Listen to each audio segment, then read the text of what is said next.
नमस्कार, Ravindra Soni health and wellness में आपका स्वागत है। तो चलिए शुरू करते हैं आज का हेल्थ और वेलनेस से जुड़ा हुआ एक अपडेट। अंतर्राष्ट्रीय युवा दिवस के अवसर पर मध्य प्रदेश राज्य एड्स नियंत्रण समिति द्वारा 2 माह तक चलने वाले सघन जागरूकता कार्यक्रम की आज शुरुआत हुई। इस अभियान को प्रदेश के राज्य मंत्री स्वास्थ्य एवं चिकित्सा शिक्षा विभाग नरेंद्र शिवाजी पटेल द्वारा समन्वय भवन भोपाल में आयोजित एक कार्यक्रम में औपचारिक रूप से आरंभ किया गया। इस दौरान राज्य एड्स नियंत्रण समिति, राष्ट्रीय सेवा योजना, स्वास्थ्य विभाग, एम्स भोपाल, बरकतुल्ला विश्वविद्यालय सहित विभिन्न संस्थानों के पदाधिकारी एवं वॉलंटियर्स मौजूद रहे। कार्यक्रम के दौरान एड्स जागरूकता के लिए किए जा रहे राज्यव्यापी प्रयासों के बारे में वक्ताओं ने जानकारी दी। इस अवसर पर विभिन्न महाविद्यालयों के छात्र छात्राओं ने एड्स जागरूकता से जुड़े सांस्कृतिक कार्यक्रम भी प्रस्तुत किए। टूटी और प्रयोग करके देखे जा रहे हैं। उस प्रयोग का ही परिणाम HIV जैसे वायरस समाज में फैले।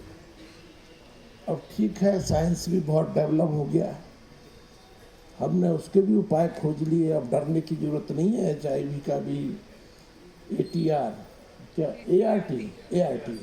ART anti retroviral therapy. मैं भी थोड़ा थोड़ा डॉक्टर हो रहा हूँ, आप लोग याद रखे। थेरेपी देख ली है, सोच ली है, उसका इलाज आ गया है। अब इसमें डरने की जरूरत नहीं है, क्योंकि ये समाज में एड्स एक ऐसी बीमारी बना दी कि जो लोगों को लगता है कि कोई समाज में कहना है उसको बड़ा मुश्किल हो जाएगा कि यार किसी को एड्स स्वीकार करना। अभी भी अपने हॉस्पिटल्स में उसकी निजता का ध्यान रखा जाता है, क्योंकि वो एक समाज में इस तरह की मान्यता बन गई उसको एड्स को लेकर, इस कारण।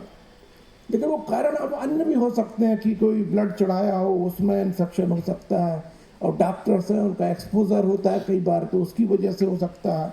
किसी एड्स ग्रसित का यदि सर्जरी की है उसके कारण भी हो सकता है, तो कई अन्य कारण भी हो सकते हैं।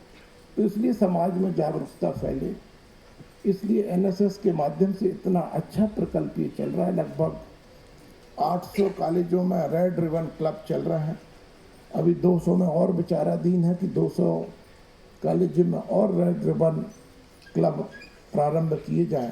तो 800 red ribbon club Madhya Pradesh में संचालित हैं, जो प्रदेश की विभिन्न शिक्षण संस्थाओं में, उच्च शिक्षण संस्थाओं में संचालित हैं, जिनके माध्यम से विद्यार्थियों को और विद्यार्थियों के माध्यम से जागरूकता की गतिविधियां, चाहे हमारे एडॉप्टेड विलेज हों, चाहे संस्था हो, चाहे झुग्गी बस्तियां हों, उनमें हम आयोजित करते हैं।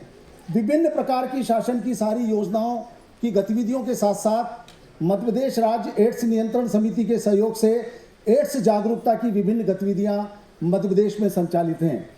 इन केंद्रों पर जांच के अतिरिक्त प्री टेस्ट और पोस्ट टेस्ट काउंसलिंग की भी व्यवस्था है, ताकि यदि कोई जांच कराने जाता है तो उसके मन में यदि कोई आशंका है तो उसका समाधान किया जा सके, और HIV पॉजिटिव यदि कोई व्यक्ति आता है तो उससे वह तुरंत उससे घबराए ना। यदि जो दूसरा महत्वपूर्ण काम है वो है यदि कोई पॉजिटिव आता है तो उसका उपचार। जो HIV पॉजिटिव व्यक्ति है उसके उपचार की व्यवस्था हमारे ART सेंटर्स पे है। मैं ऑलरेडी एक्टिव हूँ, है ना, तो आपको पता नहीं है कब कहाँ पे आपकी मन क्या हो जाए, भटक जाए, और आप किसी के साथ में केमिकल रिएक्शन कर बैठें, है ना।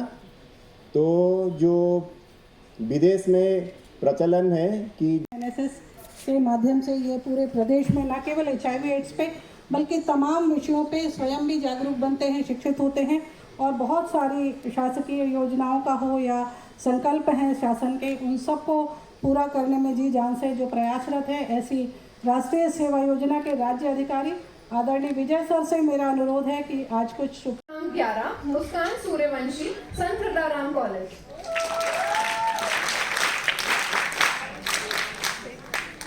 प्रथम कंसोलेशन प्राइज है टैग क्रमांक 3 अनुष्का कुर्मी, बंसल कॉलेज। लगातार कर्तव्यध्वनि से इन स्वयंसेवकों का उत्साहवर्धन होते रहना चाहिए।